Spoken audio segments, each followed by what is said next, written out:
What's up, guys? Welcome back to the channel. We're back at with Foxbody again. Tonight we're taking the hatch off the car because you know what we're gonna do? We're gonna cut this car up and turn it into a coupe. Nah, I'm joking. We ain't gonna do that.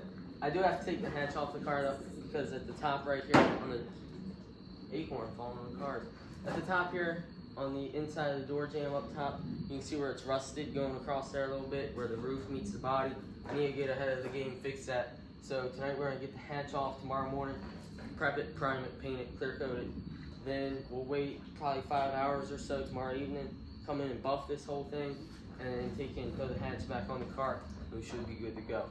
To start, there's a wire on the driver's side over here underneath the quarter panel. You gotta unplug that. It should be for the third brake light. Once that's done, you can take and hold up the hatch obviously, but pop the hatch struts out, take the 4 bolts out up top, lift her off, and we're good to go. So let's get up and at it, and I'll catch y'all here in a few minutes in the interior.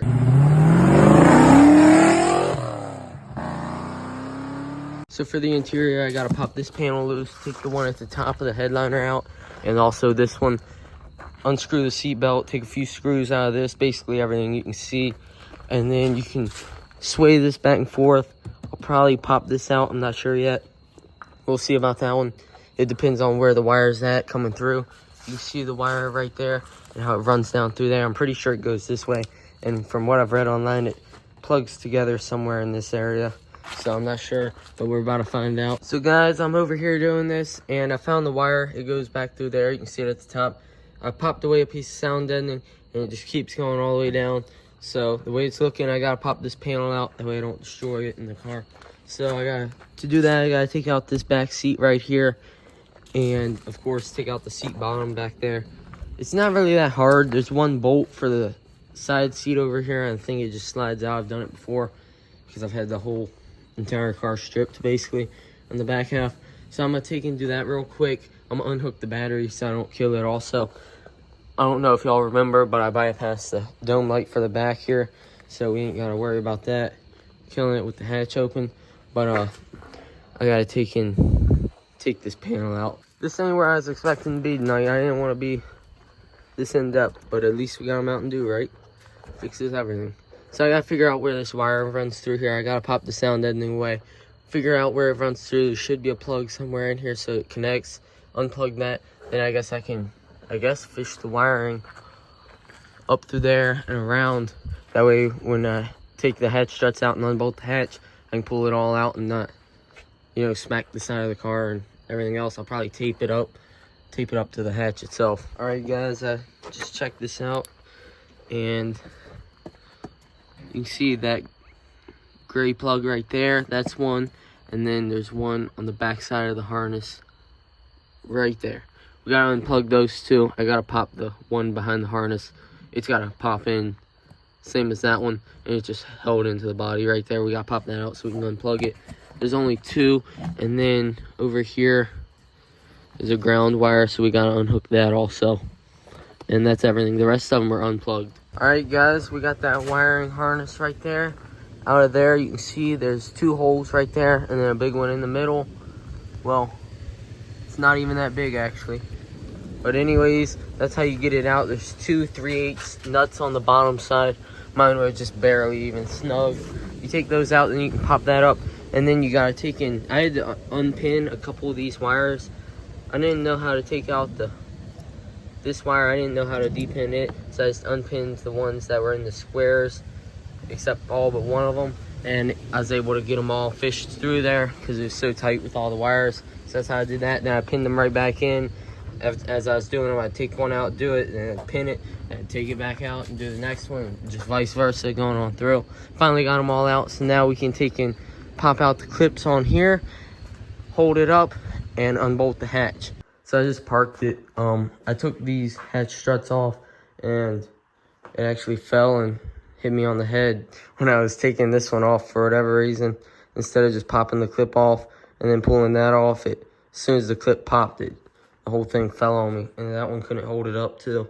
So yeah, it hit me in the head and knocked me out pretty good, but I'm all right. It's too heavy for me, my mom and dad to do it alone, because I gotta unbolt it while my mom and dad try to hold it up, and my mom can't handle it. It's pretty heavy, you know what I'm saying? I need somebody stronger to help me out. I'll probably figure out a day here soon when I can have my brother also helping, because I'd say it's close to 200 pounds, if not. I mean, the Solar Wing, LX Wing, or 85, 86 GT Wing, actually. I mean, well, 86 alone because it's got the third brake light. But you know what I'm saying? It's pretty heavy, so we're going to figure out a better time. For now, I'm going to take off all the tape. That way I don't damage the paint, because I don't know if it will or won't.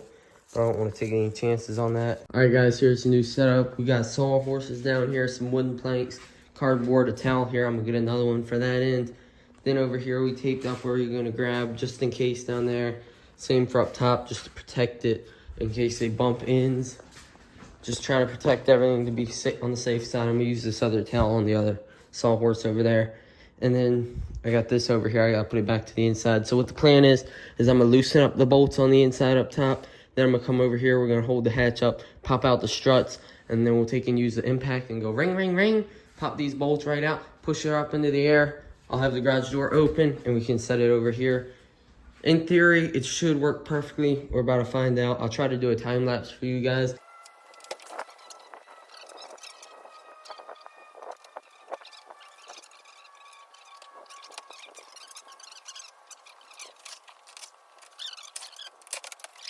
We got her off of there. It was heavy as heck, I'm not gonna lie, but we got it. I would recommend 3 people. So as you can see up here, where the roof meets, you can see where it's all like bubbled up, kind of flaking and rusted. It's worse on this side. That's why I wanted to take that hatch off of there, so we can sand all this down, paint it, and clear coat it. I'm not gonna lie, I think when this car was painted, and they did it, I think they took some Bondo, slapped it up right there where the roof meets the body. Because you can see right there where it overlaps. And I think that's what happened. And you can see where it's all messed up right there. I guarantee you that's what happened right there. But it's no big deal. I mean, I'll clean that spot up and touch it up while I'm at it. But we'll clean all this up, get it fixed up just right. Double check the underneath of this hatch. Make sure it's good. I'm sure there's something I can touch up or fix on it. But we're going to get it all done today.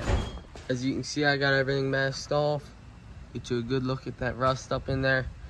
I got a nylon abrasive wheel on the end of the drill.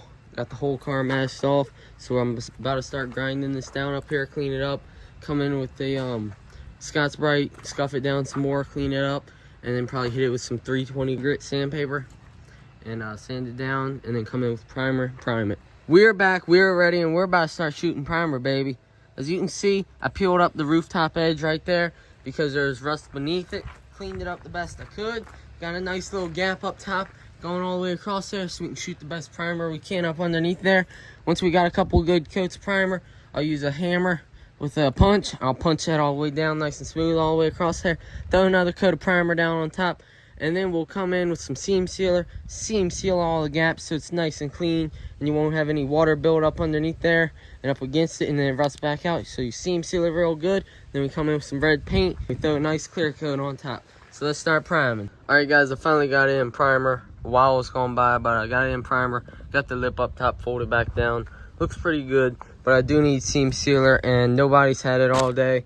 And I didn't realize I'd need it until I got into this mess. So tonight, at some point, I'll have seam sealer, be able to do it tonight. But it's also supposed to rain tonight, so goodbye to all this masking material, and we got to get it back in the garage.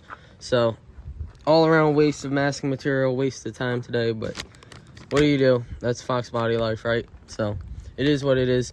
Tomorrow we'll come in and paint it, clear coat it as long as it's not raining. But hopefully it's not.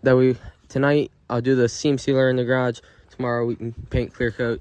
Hopefully throw the hatch on. By luck, we won't have the hatch done until next week. But whatever. That's life for you.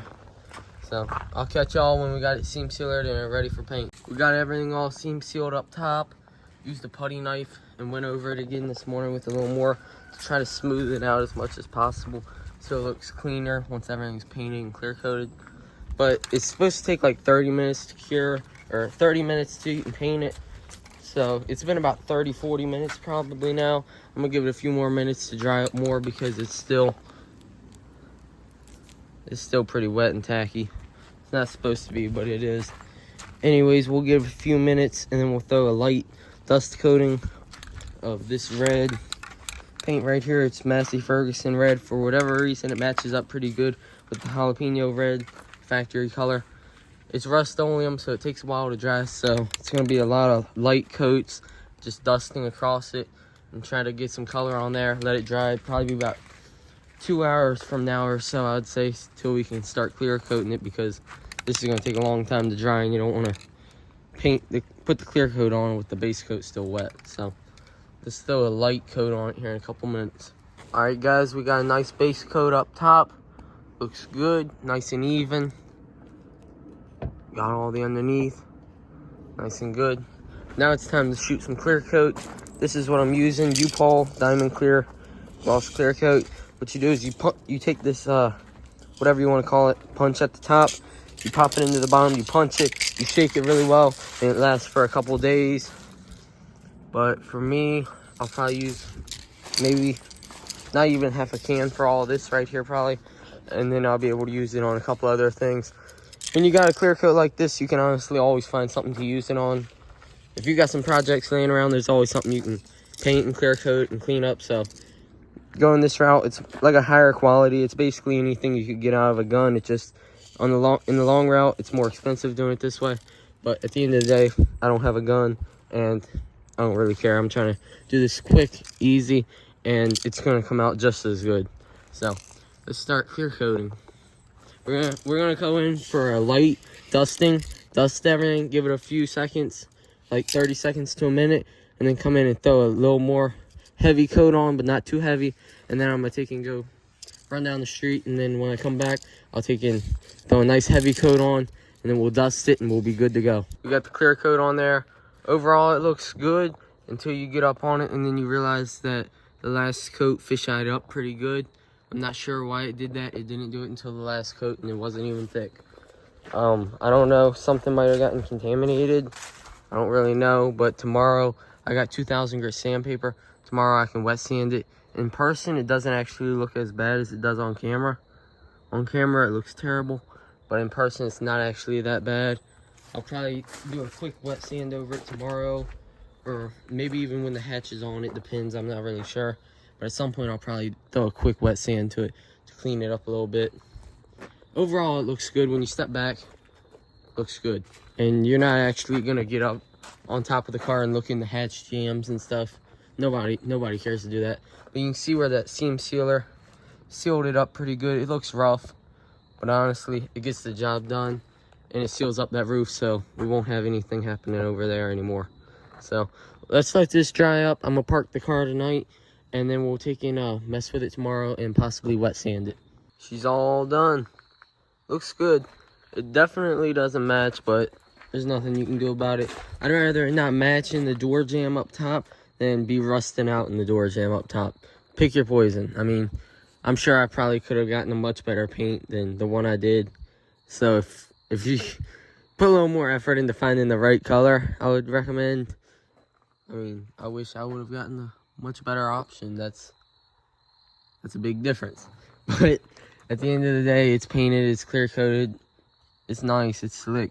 We're gonna take and buff it out tomorrow, possibly wet sand it a little bit. The seam sealer, it looks good. It's not gonna be perfect. It's seam sealer. It's like putting caulk around the door and then trying to wipe it smooth. You know, use your putty knife, try to smooth it out the best you can, like I did, and then you basically just use a paper towel to wipe all around it and do the best you can. There's nothing you can do about it. We're not professionals. We're just trying to fix our cars and keep them on the road. And you know what I'm trying to say? Do it for a budget and not try to spend all kinds of money and have a body shop do everything. Trying to save some money and be balling on a budget, yo. So we'll see. Probably gonna get the hatch back on it tomorrow night. If not, probably on Monday. So we'll get her back together real soon, and I'll put the weather strip up top either tonight or tomorrow. I don't know. I want to let this have more time to dry before I put it back up there.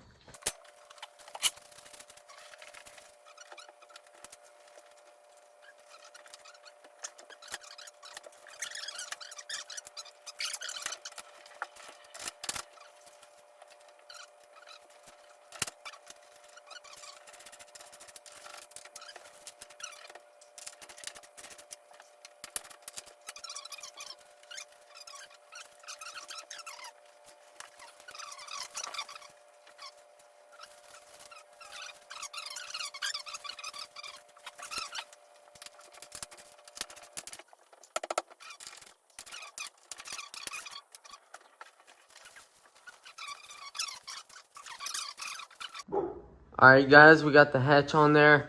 We dialed it in pretty decently. It's still a little off, but I looked at my dad's car. His has never been tampered with, and his is still the same way. It's tight on that side in the corner, and there's more of a gap on this side. His has never been taken off. It's all original Cobra. So I think it's just the way the Fox bodies were made. Everybody says body lines on Fox bodies are, you know what, but right through here it gets super tight. As you can see, I also painted this right here the other day just to make sure it matched up with the rest so it blends better. Because honestly, doing the hard tape line right here, it wasn't the move. If you do that, it kind of just blends better. So when you step back, it looks a little cleaner. I mean, it doesn't match, but it's kind of close. It's kind of close, but it looks pretty good. It's not rusting, and it's much better. On this side over here, I had to shim that one bolt right there to get a little more gap to fine-tune the hatch a little better. But I think I'm going to swap over to 92-93 latch, 92-93 striker. It's a little smaller of a striker, different style latch, and it always closes easier. That's what I've heard. I'm going to look on eBay, see what I can find, and we'll see what happens. But for now, we got the hatch on. It closes. It's just hard to close it. And it was like that the last few times I tried to close it. Like, it didn't close, and then now it's closed. That's common problems with these old, like, early model Fox body latches. From what I've heard, the 92-93 latches always latch easier, and my dad's car latches like a breeze. You just drop it about halfway down, and it just closes right up. It's perfect. So I think I'm gonna look on eBay, see what I can find, and go from there. But for now, we got the hatch dialed in. As you can see, you see what I'm talking about, how it gets tighter right there in the corner, and then it's just an even flow. Right there, we're looking pretty good. Pretty good. And you come up top, you see how the gap's a little bigger over here. It's just common Fox body stuff, I guess. Let me show you my dad's car. If you look at his car over here, you see how it's tight on the driver's side. It gets tighter, then it opens up. Let me step over all this. Oh, see that? And then over here, you can see how it's got a bigger gap. This has never been taken off. It's all original. So that kind of makes me feel a little better about the way mine looks, because I was looking at it, I was like, this looks awful. But knowing that is the way it came from Ford too, it's not so bad, and you're basically doing the same thing they did, just getting it on there and making it look half decent and rolling with it. So that's all for tonight. Probably finish putting the interior back together tomorrow and give this puppy a bath and get it nice and clean. And then this video will drop tomorrow, probably in the afternoon at some point. That way I can go hunting tomorrow evening. We got her partially back together. We just got to put the panel here in and the two above the headliner. I think that's it. Oh, we also got to throw the seat bottoms in down there. All right, guys, we got her all back together, looking sharp. No more rust. And the more that paint settled down there, the more it matches. So I'm really happy about that. I hope you guys learned something from this video. As always, thanks for watching. I'll catch you in the next one.